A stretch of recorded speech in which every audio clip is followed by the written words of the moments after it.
Corey Kelly, a 38-year-old from Cookstown, Minnesota, was no stranger to the wilderness. An experienced hunter, he had ventured into the Red Lake Wilderness area countless times. This vast expanse, located near Four Towns, Minnesota, was a place that he knew like the back of his hand. But on October 16th, a hunting trip with his friend Jim Prude would change everything. Jim and Corey set out for a grouse hunting expedition.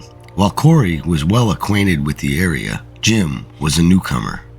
They were accompanied by Jim's loyal yellow lab, Sammy. However, upon reaching their destination, Jim realized they were out of gas. He decided to head to Four Towns to refuel, leaving Corey and Sammy behind. Corey, confident in his knowledge of the area, decided to proceed with the hunt. Hours turned into night, and when Jim returned, Corey was nowhere to be found. Neither was Sammy. Concerned, Jim honked his horns and flashed his lights, hoping to guide Corey back. But as the night wore on and a light snow began to fall, there was still no sign of him. The next day, 2 passerbys were informed of Corey's disappearance. They quickly alerted the authorities, who initiated a massive search operation. Helicopters, search teams, and even the best canine units in Minnesota were deployed. But days turned into weeks, and there was still no trace of Corey. On October 25th, a breakthrough came. 2 hunters stumbled upon Sammy a few miles from the original campsite. The dog was dehydrated and exhausted, but alive. Strangely, Sammy had been consuming deer meat, and in an area abundant with water, his dehydration was puzzling. The search intensified. On October 28th, Corey's personal items, including his coveralls, a sweatshirt, and a shotgun shell, were discovered. But Corey himself remained elusive. The search had to be halted due to harsh winter conditions, but it resumed in April. In a baffling turn of events, Corey's body was found on April 28th, just 15 feet off the trail, concealed by 8-foot-tall grass. This was near the location where his belongings had been found. What's more perplexing was that area had been searched multiple times before. The official cause of death was hypothermia, but many questions remain unanswered. Why didn't Corey, an experienced woodsman, make a fire? Why didn't he use his cell phone to call for help? And where was his shotgun? The mystery of Corey Kelly's disappearance and subsequent death remains one of the most puzzling cases in Minnesota's history. An experienced hunter, armed and familiar with the terrain, vanished without a trace, only to be found months later in an area previously searched. The circumstances surrounding his disappearance continue to intrigue and baffle investigators, as well as hiking enthusiasts alike. Now, we're diving deep into the forests of Santa Fe, New Mexico, to unravel a baffling tale that has left many scratching their heads. If you're someone who loves the thrill of the hunt, both literally and figuratively, then today's story is just for you. So get comfortable and let's journey together into the unknown. In the late 1980s, Melvin Nadel, a 61-year-old man originally from Brooklyn, New York, had made Santa Fe his home. Having moved there in the early 90s with his family, Melvin, or Mel as his friends called him, had embraced the southwestern lifestyle. A former jewelry store owner in Brooklyn, Melvin had transitioned into a fitness enthusiast in Santa Fe, even opening his own Pilates studio. With a first-degree black belt in Taekwondo, Melvin was not someone to be trifled with, despite his modest stature. But on April 21st, 1988, Melvin's life took a mysterious turn.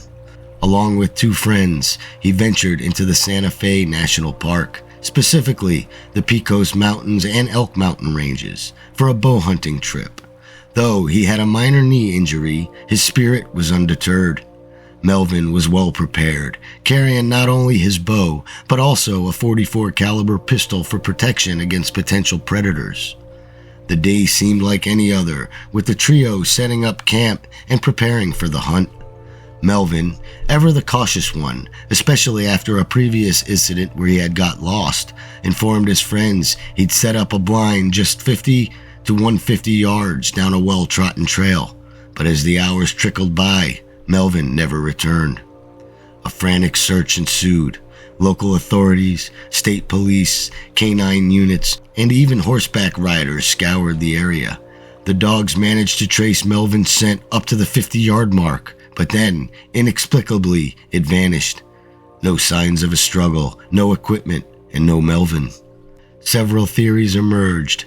Did a mountain lion attack him? But there would have been signs of a struggle. Did he stumble upon something sinister? Perhaps a clandestine operation in the woods? But then, why was there no sound or no evidence? Melvin's family, especially his daughter Kristen and wife Edna, were left in agonizing suspense. Months turned into years, and the mystery of Melvin Nadel's disappearance remains unsolved. His family eventually had him declared legally dead, but the questions linger. Where did Melvin go? What happened on that fateful day in the Pecos Mountains? To my listeners, remember to stay safe when venturing into the wilderness. Nature, as beautiful as it is, holds many mysteries, some of which we may never unravel. Thank you for joining us on this story today. If you have any insights or theories about Melvin's case, we'd love to hear them. Drop your thoughts in the comments below. Don't forget to like, share, subscribe, and hit that notification bell for more tales of the unexplained. In 2015, a baffling disappearance occurred that remains unsolved to this day. The story revolves around a man named Fred Grummond, affectionately known as Fritz by those close to him. Picture this: a serene 178-acre farm in Schuylerville, New York, a quaint town north of Albany. This was where Fred and his beloved wife, Ruth, chose to spend their golden years. And why not? With its proximity to the picturesque Green Mountains of Vermont and the infamous Bennington Triangle, it was a haven for nature lovers like them. Fred, at 68 years old, was the epitome of a content retiree. He had served Schuylerville's city council for 14 years, earning the respect and admiration of his community. His days were filled with walks on his vast property, observing wildlife and reminiscing by the creek. An avid hunter, he was no stranger to the wilderness and its ways. However, on November 24th, 2015, a day that started like any other, it took a mysterious turn. Ruth, after sharing a morning coffee with Fred, left for a grandparents' breakfast event. Fred, choosing to stay behind, was last seen heading towards their barn. But when Ruth returned around 2 p.m., Fred was nowhere to be found. All of his belongings, including his cell phone and car keys, were right where he had left them. The community rallied together, launching an extensive search that spanned over 1,200 acres. Helicopters, canine units, and over 200 volunteers combed every inch of the area. But Fred seemed to have vanished into thin air. No tracks, no clues, no sign of a struggle. It was as if Earth had just swallowed him whole. What makes this case even more intriguing is its proximity to the Bennington Triangle, an area notorious for mysterious disappearances. Could there be a connection? Or did Fred, a man well acquainted with his surroundings, simply just lose his way? As days turned into weeks and weeks into months, hope began to wane. Yet the question remained, what happened to Fred Grummond? Did he meet with an accident? Was there foul play? Or did he, for reasons unknown, choose to disappear? 8 years have passed since that fateful day, and the mystery of Fred's disappearance remains unsolved. His story serves as a chilling reminder of the unpredictability of nature and the mysteries it holds. To my listeners who have braved the wild, always remember to stay safe, stay vigilant, and never underestimate the power of the unknown. And to Fred, wherever you are, we hope you found peace. Thank you for joining us today. If you have any theories or insights about Fred's case, please share them in the comments below. And if you've enjoyed this video, don't forget to like, share, and subscribe, and hit that notification bell so you don't miss out. Until next time, keep exploring and stay curious. Now we'll journey back to the early 1990s to the rugged terrains of Mount Marcy, New York. A tale of mystery, intrigue, and an unexplained disappearance awaits. On October 9th, 1993, Thomas James Carlton, a 44-year-old psychologist, embarked on what seemed like a routine hiking trip. A resident of New York, Thomas was no stranger to the great outdoors. His passion for hiking was well known among his peers, and he often sought solace in the embrace of nature, especially given the high-stress nature of his job. Working with the New York Department of Corrections, dealing with the mentally ill inmates of the state prison system was no easy task, but nature was his refuge. Thomas was not just any hiker, he was an experienced one. A member of the Adirondack Mountain Hiking Club and Civil Air Patrol, he was well versed with terrains and trails in the region. On this particular day, he informed his wife, Dia, of his plans to hike and camp on Mount Marcy. He packed light, opting to use state-provided shelters instead of carrying a tent. The morning was crisp and clear as Thomas set off. His teal backpack distinguished him from the other hikers, but as days turned into nights and Thomas didn't return, worry began to set in. Dia, alarmed by her husband's prolonged absence, alerted the authorities. Given Thomas's reputation and connections within the law enforcement community, his disappearance triggered an extensive search operation. Helicopters, K-9 units, and hundreds of volunteers combed the vast expanse of Mount Marcy. The search spanned a staggering 100 square miles, covering 256 miles of maintained trails and countless off-road terrains. In their quest, the searchers stumbled upon trail logbooks, which hikers often sign as they pass through. 2 entries caught their attention. 2 fellow hikers had interacted with Thomas and distinctly remembered his teal backpack. They mentioned that Thomas had expressed his intention to continue on the Indian Pass Trail. But as the search intensified, nature threw a curveball. Temperatures plummeted, and the higher altitudes of Mount Marcy witnessed snowfall.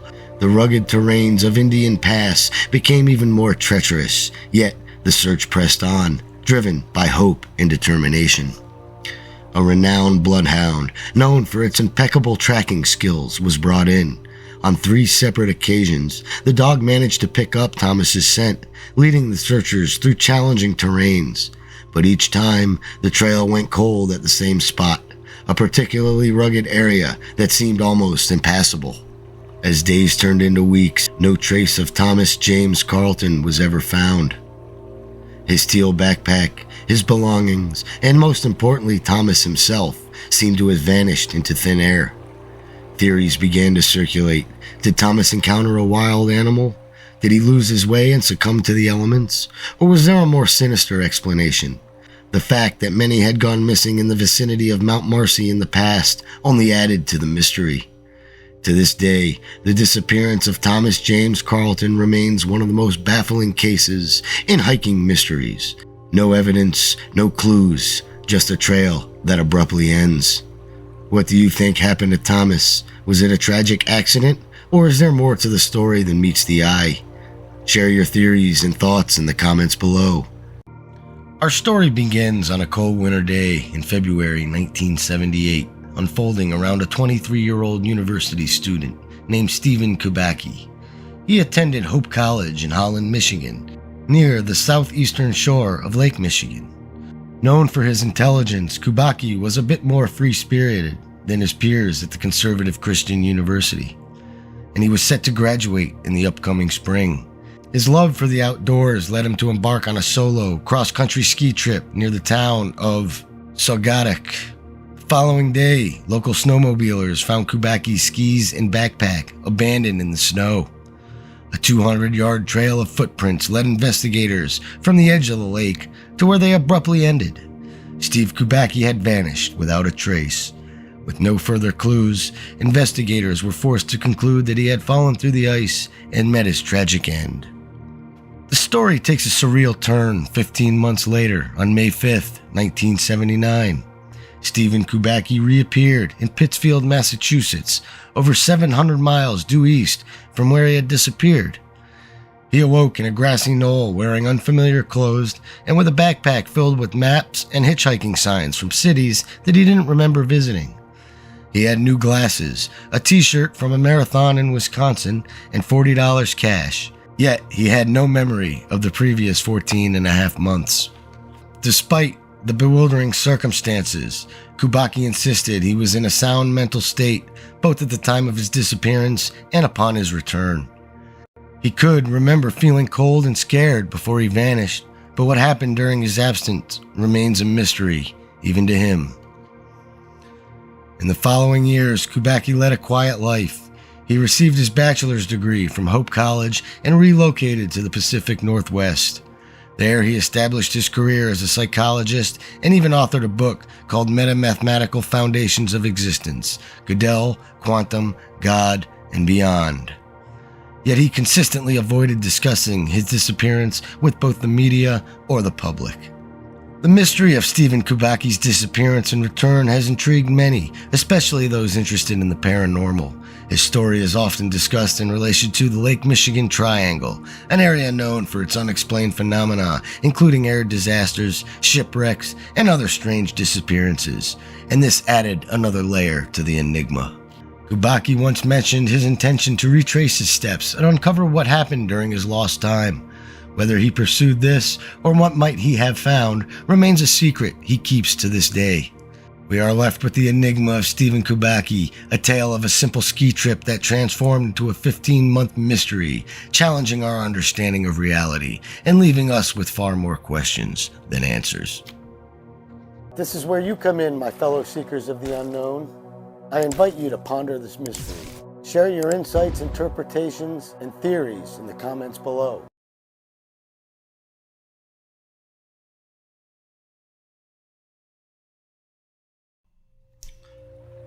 There have been numerous strange and inexplicable disappearances and deaths in the remote wilderness areas around the world.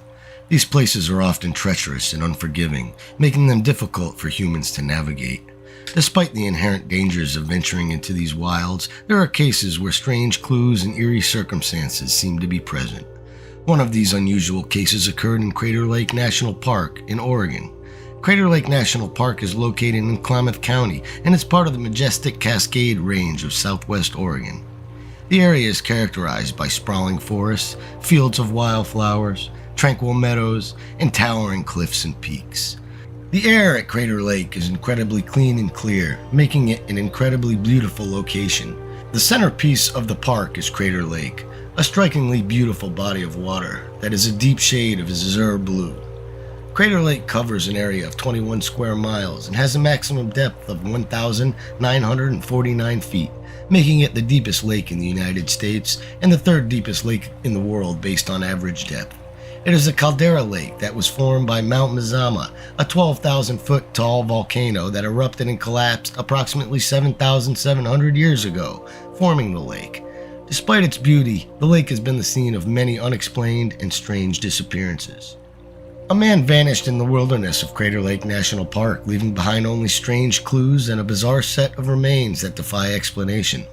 The circumstances surrounding his disappearance and subsequent discovery has led many to believe that there is something otherworldly or inexplicable at work in this remote, beautiful wilderness area. In 1975, Charles McCullar, a 19-year-old aspiring photographer, was drawn to the majestic Crater Lake National Park, which was covered in snow at the time. McCullar left his home in Virginia in 1974 to embark on a cross-country photography expedition, traveling by bus and stopping at places along the way to go hiking, have adventures, and take pictures for a photographic travel journal. He arrived in Eugene, Oregon in January 1975, where he stayed with a friend for a few weeks. During this time, he planned to take a 2-day trip to the lake to do some winter photography work. He packed up his equipment and headed out on his own. Despite the harsh winter conditions, McCullar was well prepared for his journey, and with a camera in his hand, he set out into the wilderness. It was a normal thing for the intrepid adventurer and photographer to do, so his friend thought nothing of it when Charles said he'd be back in a few days. However, when 2 days came and went with no sign of Charles, his friend assumed that he had decided to extend his trip, but when another day passed with no sign of him, authorities were notified. Authorities found witnesses who had seen the man in the Diamond Lake area, which is about 45 minutes by car from Crater Lake. It is believed that he had continued his trip from there and had arrived safely at the lake. However, other witnesses had claimed that Charles had headed out hiking along the North Road, which was odd since there had been about 5 foot of snow along that route at the time. It was thought that he might have changed trails after encountering the snow, but no one knew for sure, and there was no sign of him or his campsite in the area. Despite the exhaustive efforts from authorities and the tireless work of Charles's father, who flew out to aid in the search effort and camped out on the shore of the lake for the entire summer, not a single trace of the missing man was turned up at this time. The search, which grew to involve the FBI, was hampered by immersed drifts of snow, some of which were over 12 feet deep. Even after the snow melted, it seemed as if the forest had just swallowed Charles up, leaving no clues behind. Despite the extensive search efforts, no trace of Charles or his campsite was found. The lack of evidence sparked speculation of his disappearance, ranging from the possibility of him changing his plans and leaving the park on his own to being a victim of foul play. Charles's friends and family expected foul play, and the involvement of the FBI seemed to confirm their suspicions. It was highly unusual for the FBI to come involved in a missing persons case without the suspicion of foul play. The FBI's involvement was so peculiar that one of Charles's friends involved in the search wrote to then Senator William L. Squat to inquire about it. The lack of any evidence caused speculation that Charles may have run off to start a new life somewhere. However, family and friends insisted that he would never have done this. Law enforcement seemed to embrace the idea that he had simply gotten lost and died out in the wilderness. Another theory was that he had been kidnapped or even murdered. Charles's friends and family suspected that he had been the victim of some sort of foul play, which would explain the FBI's involvement, although they made no public statement to this effect. Authorities shied away from the idea of foul play because there was no evidence to support it. Their main theories were that he had run off or had suffered some sort of misadventure out in the wilderness. In the meantime, there was no sign of Charles, no new leads, and it was as if he had just vanished off the face of the earth. It wasn't until the next year, in October 1976, that a pair of hikers found a battered, torn-up backpack down in a remote canyon located 12 miles from where Charles had been supposedly camped out. The hikers brought the backpack to a ranger station, and within a side pocket they found a set of keys belonging to a Volkswagen, which was the type of car Charles had owned. Sensing a break in the cold case had been found, rangers ran a comparison with a photocopy of Charles' actual car key and found it was a perfect match. A patrol was immediately sent out on horseback to the area where the backpack had been found, near a place called Briery Creek. It was not long before human remains were found near the creek, and although it seemed like the final piece of the puzzle, things would only get stranger from here. Upon a log in the vicinity, a pair of jeans was discovered by a search party. Surprisingly, the jeans were in good condition despite being exposed to the elements for an extended period. However, there were no traces of a shirt, coat, or boots nearby. Inside the socks protruding from the jeans, broken toe bones were discovered. The jeans also contained nothing but a broken shin bone. Adding to the mystery, the belt on the jeans were unbuckled and the buttons were unfastened, indicating that the man may have removed them in the cold. Strangely, the rest of the body was nowhere to be found, and a ranger had described it if the man had just melted away. The search team had also found a crown of a skull and a few bone fragments located about 12 feet from the jeans. Despite a comprehensive search of the area, no additional remains of Charles were discovered, and all of his clothing, except for his jeans and socks, were missing. None of Charles's personal belongings, such as his wallet or camera, were found in the area either. The condition of Charles McCullar's remains were not only bizarre, but also raised many questions regarding how he ended up in that location. The area was remote and rugged, making it almost impossible to access, especially during the deep drifts of snow at the time of his disappearance. The fact that he was able to hike 12 miles away from his camp on foot, without shoes on, in such conditions, was baffling.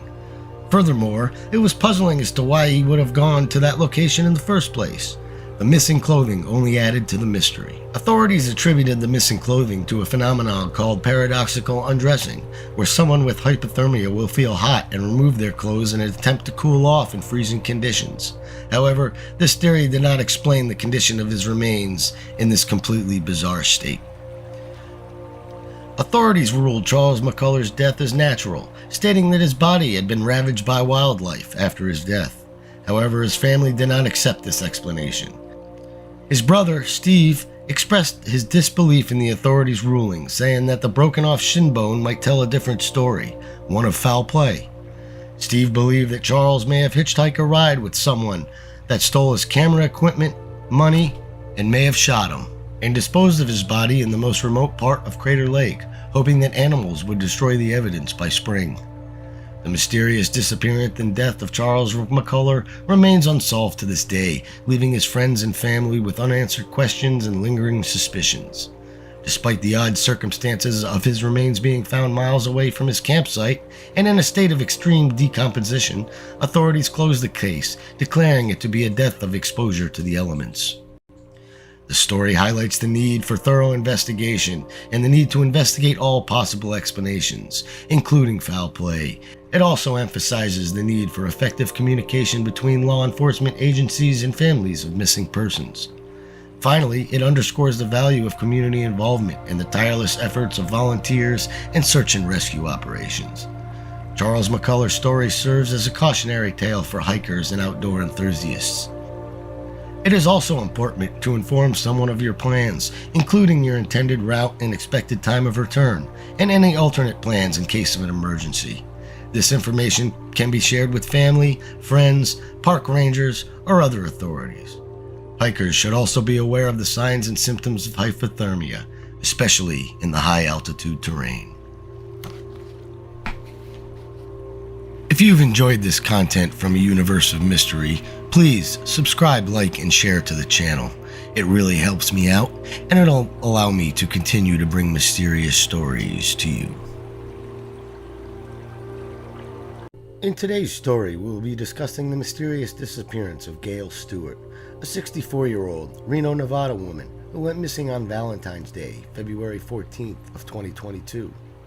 Gail Stewart had been missing since 10 a.m. when her son could not get in touch with her and decided to call some friends to help locate the missing woman. One of her son's friends had a feeling that Stewart was in a certain area and decided to ascend a hiking trail in the Coughlin Range outside of Reno. Authorities described this area as a fairly common area for local hikers with numerous dirt roads to walk along.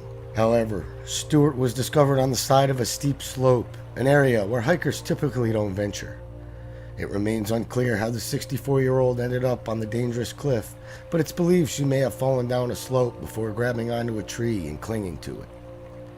In a dramatic twist, a small search party of friends and family members found her roughly 300 to 400 feet from the road. A rescue team, which consisted of about 28 people, arrived at about 9:15 p.m. that evening and spent roughly 30 minutes pulling Stewart to safety. At the time of her rescue, Stewart was unresponsive and suffering from hypothermia.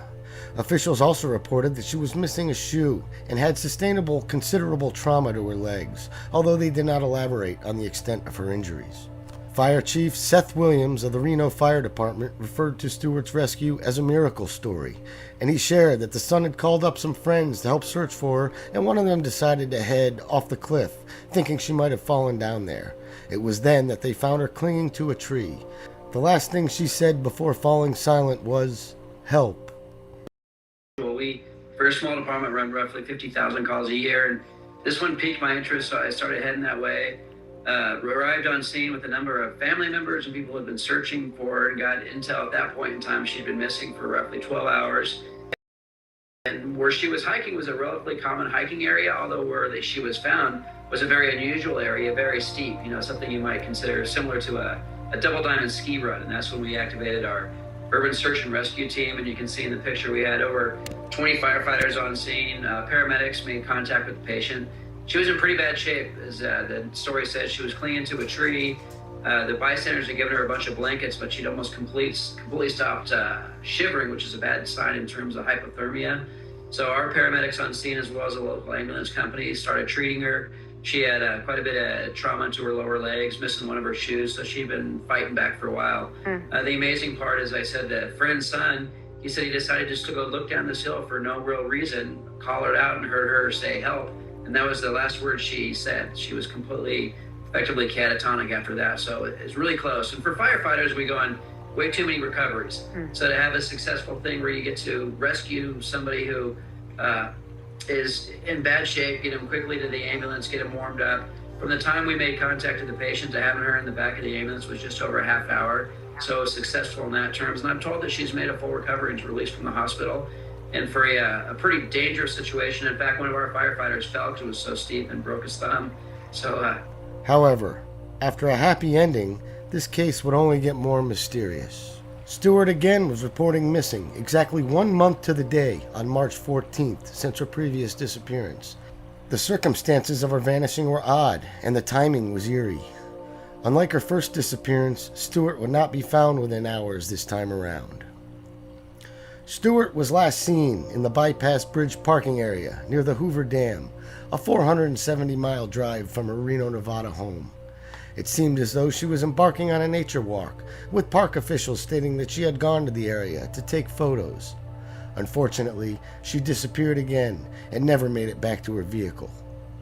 Tragically, there have been no updates on Stewart's whereabouts following her latest disappearance. Officials reported that she was last seen wearing a black long-sleeve shirt, black leggings, and black shoes. However, she did not have her cell phone or any identification with her at the time. Stewart is described as a 5-foot, 8-inch woman and weighing approximately 125 pounds. With both disappearances having taken place within such a short time frame, the search for Stewart has become a pressing concern for her friends, family, and authorities. They are appealing to the public for any information that could help locate her. In the meantime, the National Park Service Investigative Services Branch has set up a tip line for anyone with information related to Stewart's disappearance. They are asking individuals to contact them at 1-888-653-0009. As the search for Gail Stewart continues, her loved ones remain hopeful that she will be found safe and sound, just as she was during her first disappearance. The fact that she was found alive after her first ordeal is seen in nothing short of a miracle, and they are hoping for another positive outcome with this disappearance also. The story of Gail Stewart's 2 disappearances is a mystery that has captured the attention of both the local community and the wider public. While the search for her continues, it serves as a reminder for everyone to remain vigilant and aware of their surroundings, especially when venturing into remote areas. It also highlights the importance of carrying identification and a cell phone at all times. Welcome back to a universe of mystery.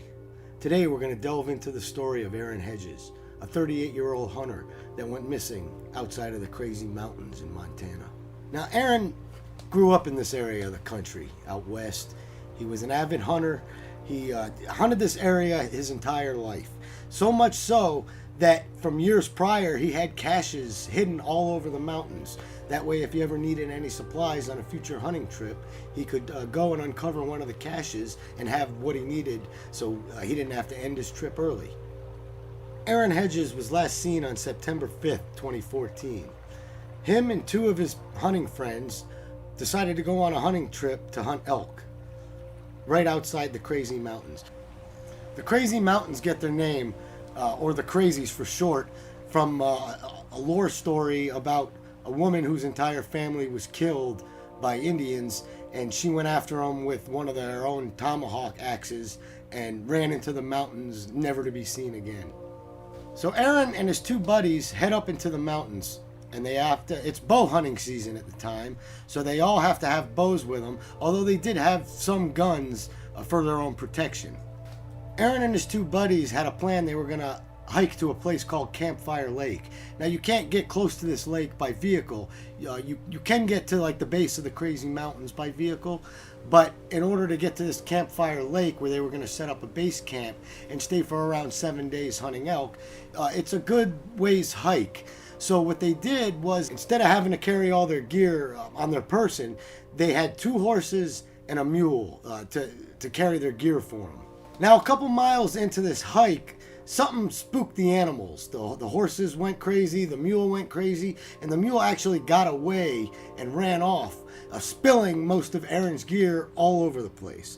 So now they got to stop, try and collect and salvage what kind of gear that they have, but Aaron was missing gear. But they figured this be no big deal because there were caches that they had hidden all over the place. So their plan was to just continue on with the hike to Campfire Lake, get a base camp set up, and the other guys had extra supplies, so supplies weren't going to be a big deal right off the bat, and they would be able to eventually uncover one of these caches and have extra supplies. So Aaron and his buddies get to Campfire Lake, and the weather is beautiful. All the reports say it was about 50 degrees, sunny. You couldn't just ask for any better hiking or hunting weather. So they get to the base camp, they get the base camp set up, and they stay there for 2 days.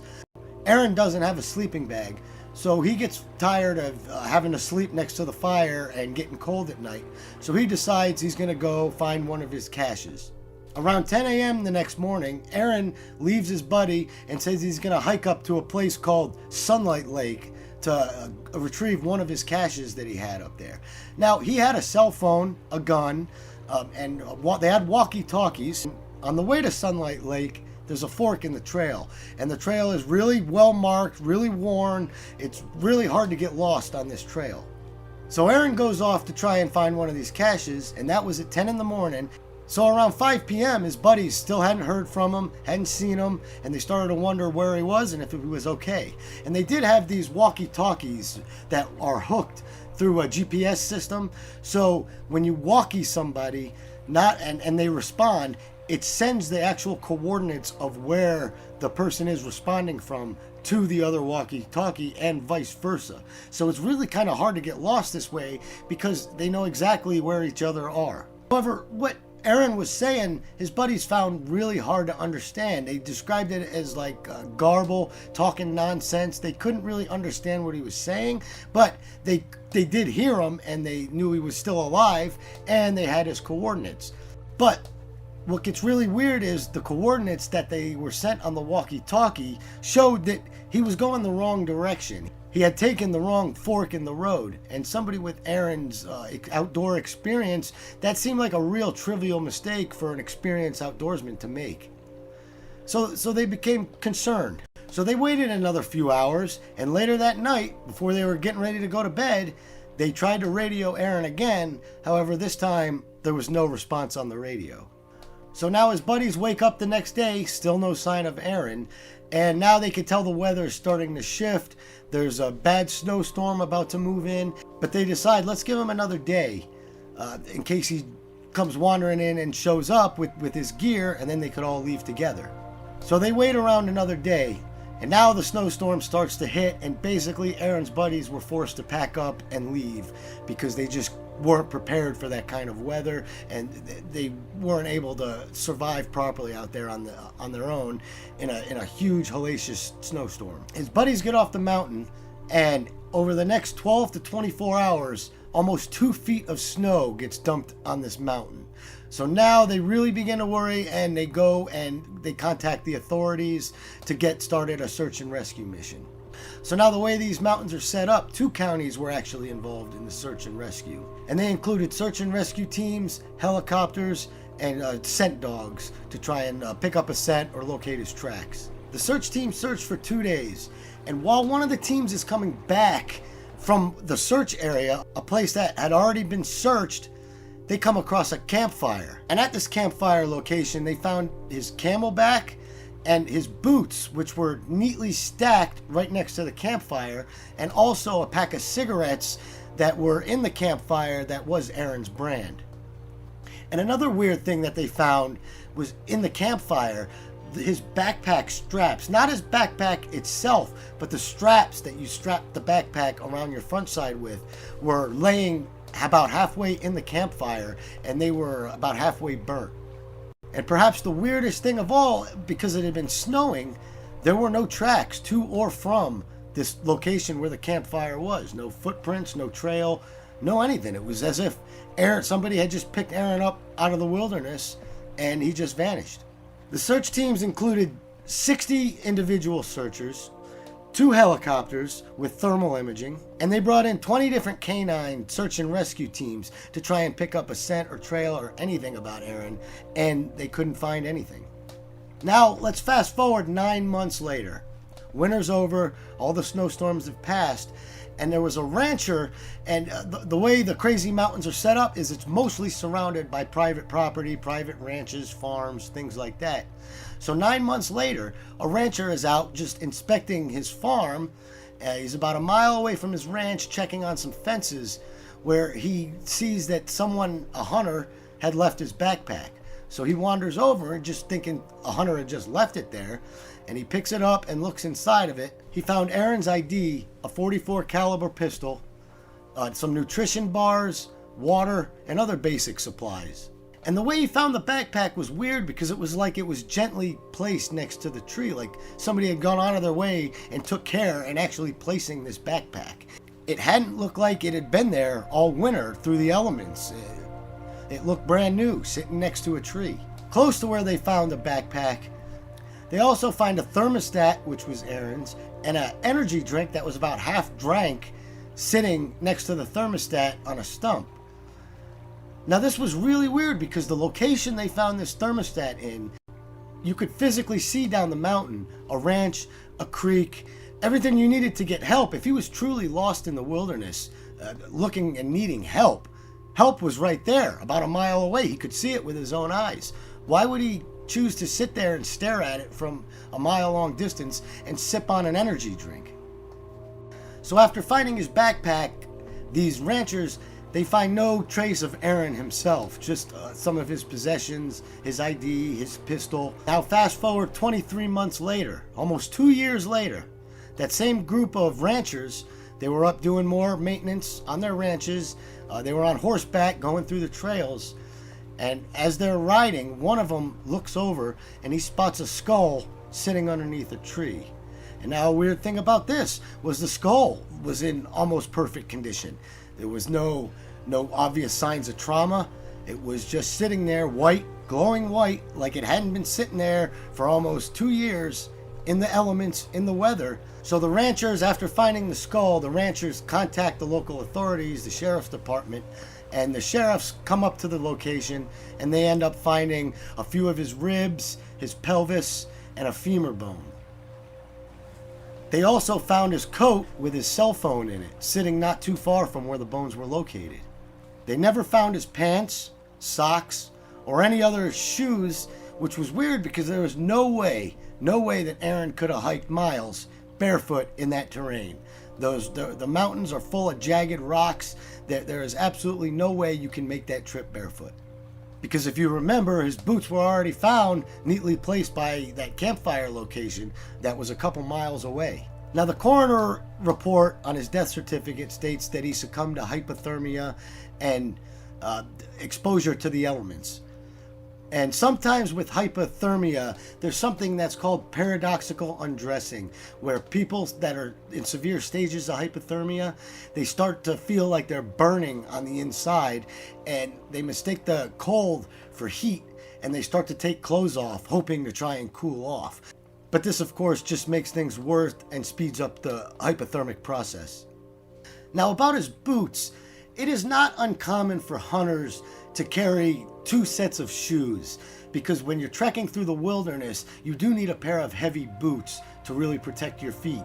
But if you come across an animal and you're going to hunt for game and possibly stalk, it has been known that hunters will switch their shoes to make it more quiet. They'll carry a lighter pair of shoes so that when they are stalking the animal, that they don't make as much noise. So this could explain why his boots were found a couple miles away. Maybe he came across an elk and he had his bow and it was bow hunting season. Maybe he didn't have a good shot, so he decided to stalk the elk in his other pair of shoes for a couple miles, which could explain why his body ended up miles away from where his boots were found. However, it doesn't explain why he was within a mile of help that he could physically see with his own eyes, why he didn't go 1 more extra mile to seek help. Instead, he sat there and drank half an energy drink. This is definitely one of the stranger stories I've done that leaves so many questions unanswered. I've tried to wrap my head around all the weird and anomalous parts of this story, but I have no answers. What do you think happened to Aaron? Let me know in the comments below. The story of Aaron Hedges, the well-regarded hunter went missing in the Crazy Mountains in 2014, highlights the challenges of search and rescue in remote and rugged terrain. Despite the extensive search efforts, the mystery of what happened to Hedges remains unsolved. One of the key lessons from the Aaron Hedges story is the importance of being prepared when venturing into the backcountry. Hedges reportedly became separated from his hunting companions on purpose and was unable to find his way back to the base camp. It's a reminder that even the most experienced outdoorsmen can find themselves in dangerous situations, and that having the right equipment, knowledge, and survival skills can make all the difference between life or death. Another lesson is the importance of prompt reporting in a missing persons case. In Hedges' case, there was a delay in reporting of his disappearance, which may have hampered search efforts. In general, it's crucial to report a missing person as soon as possible, so that search and rescue teams can begin their efforts before crucial evidence is lost or weather conditions worsen. Finally, the Aaron Hedges story underscores the difficulty of the search and rescue operations in remote and rugged terrain. Even with extensive resources and expertise, it can be incredibly challenging to locate a missing person in these areas. It's a reminder of the need for continued investment in search and rescue capabilities and technology, and for the importance of supporting the dedicated professionals who work tirelessly to find missing people and bring them home to their loved ones. If you've enjoyed this content, please make sure to like, share, and subscribe so I can continue to bring you these mysterious stories. Welcome back to a universe of mystery.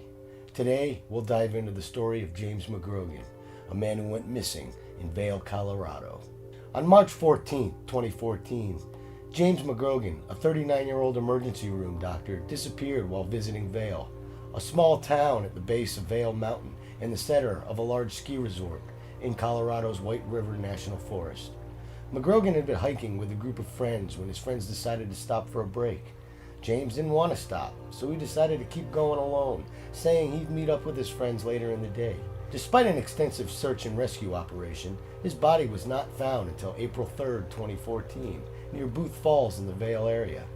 It is believed that he likely died from injuries sustained in a fall while hiking, but the exact circumstances surrounding his death remain unknown.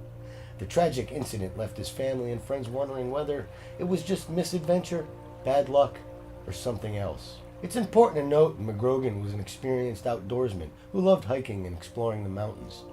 On the morning of March 14, 2014, at about 8:30 a.m., Jim and 3 hiking companions left on a 9-mile hike to the Eastman Hut and beyond to Camp Hale. The camp is a collection of huts deep in the mountains to serve as temporary shelters for hikers or campers. This site was originally built in the 1940s as the home of the 10th Mountain Division and a mountain warfare training area. At the time, there was a lot of snow in the area, several feet deep in some places. There are 2 main routes from the Vail area to the Eastman Hut, one via Spraddle Creek and a more westerly route via Red Sandstone Creek. Both of these trails were used heavily and were well marked with compacted snow. The hike itself was a 9-mile trail through steep and treacherous wooded terrain. The hut is not considered easy to reach. Although this was a challenging hike, Mcgrogan and company were experienced with the outdoors and well prepared. Mcgrogan himself carried with him a cell phone, basic medical supplies, a sleeping bag, an avalanche beacon, a GPS, warm clothing, and plenty of food and water. About 10 a.m., with the hikers still about 5 miles from the hut, the group stopped to rest. According to his companions, Jim decided to hike on ahead of the party, and they expected to catch up with him along the way. After Jim left the others behind to hike alone, he vanished. With the rest of the group reaching the Eastman Hut, it was late afternoon on March 14th. There was no sign at all of Mcgrogan. He was never seen alive again. By 5:30 p.m., the hikers had notified the Vail Department of Public Safety and subsequently the Eagle Valley Sheriff's Department. A rescue operation was started over an 18-square-mile area. Mcgrogan was well equipped, so authorities were not too concerned. He had food, water, and warm clothing, all the essentials needed to survive. He was also carrying a split snowboard, a snowboard that divides lengthwise, plus skins and other equipment from Confluence Kayaks in Denver, and was wearing the boots that went with the board. Mcgrogan's cell phone pinged once the day he was missing, but after that it went dead. Over the next 3 days, teams of searcher on foot, snowmobile, and 3 helicopters from the National Guard High Altitude Aviation Training Site, based near Gypsum, Colorado, searched the area. But by Tuesday, March 18th, bad weather forced the search to be suspended. Crews had spent a combined 1,000 hours searching for Mcgrogan. A 5-day search failed to find any sign of him despite snow in the area, which would have indicated if someone was hiking or skiing off the trail. 20 days later, Mcgrogan's body was found by a group of backcountry skiers about 4.5 miles from the trail on April 3, 2014, near the Booth Falls area. The reporting party told authorities that he and 2 others were skiing the Booth Falls area when they located the dead body in an ice fall below Booth Falls. He was found wearing his helmet, no coat, no gloves, and very strangely with no boots. In his backpack, his cell phone was discovered, and in this area there appeared to be active cellular reception. Jim's snowboard was also found nearby, but his boots were never located. On April 7, 2014, Eagle County Coroner Kara Bettis said that James Mcgrogan died of multiple injuries, including head trauma and to the left side of his chest. He also had a broken femur, and his death was ruled an accident. What happened to Dr. Jim Mcgrogan? He hiked 12 to 14 miles across the backcountry in deep snow, and the snow was up to 8 feet in some places, and apparently lost his boots. Perhaps he succumbed to hypothermia and began to paradoxically undress. Why didn't he use his cell phone or GPS? Both were fully functional. Why did he become separated from his hiking group and decide to leave on his own? A very mysterious case all around from the mountain of Vale. The story of Jim Mcgrogan is a tragic reminder of the risks and dangers that come with exploring the great outdoors. As an experienced hiker and snowboarder, Mcgrogan knew the importance of preparation and caution. Even the most experienced outdoorsman can fall victim to unexpected accidents and circumstances. While it's impossible to eliminate all risks when engaging in outdoor activities, there are several lessons that can be learned from Mcgrogan's story. First and foremost, it's crucial to be properly prepared and equipped for any outdoor adventure, whether it's hiking, snowboarding, or any other activity. This means carrying appropriate gear, checking weather conditions, and informing others of your plans and expected timeline. In addition, it's important to always stay aware of your surroundings, follow marked trails and boundaries, be mindful of your physical limitations. Finally, in case of an emergency, it is important to have a plan and know how to signal for help.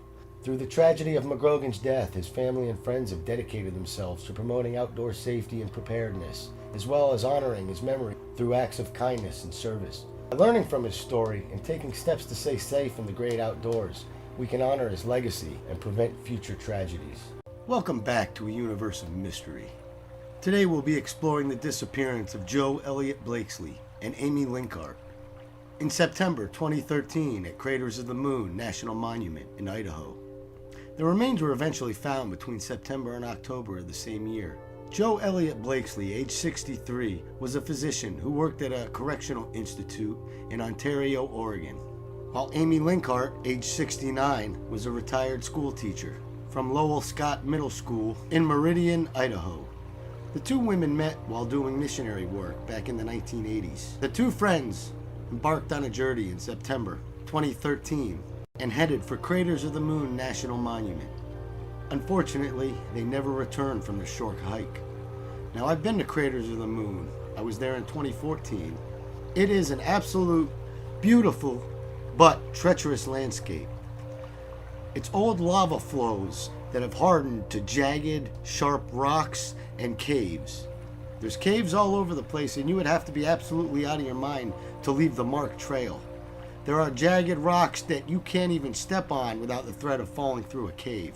While we were there, we did hike a few trails, and we did explore a few caves. This national monument is located in central Idaho.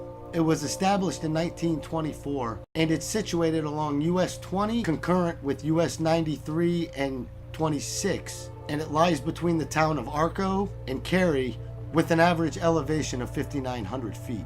This volcanic region is one of the best preserved flood basalt areas in the United States. The region is composed of 3 major lava fields, spanning a total area of over 1,000 square miles. And you do not want to get lost out there because literally it looks like desolate wasteland as far as the eye can see. Joe and Amy were reported missing on September 23rd after Dr. Elliott Blakesley's colleagues alerted the authorities when she didn't show up for work. Due to a federal looming government shutdown, the official search did not begin until October 1st. However, 10 rangers did respond and started the search without the aid of federal money such as dogs, rescue teams, and helicopters. Joe and Amy were last seen at a nearby campground in Arco, approximately 18 miles from the park. Authorities discovered park receipts, which had shown the women visited the park on September 24th. Their vehicle was later found at the Tree Molds Trail parking lot. Their dogs, cell phones, purses, and other belongings were found in the truck.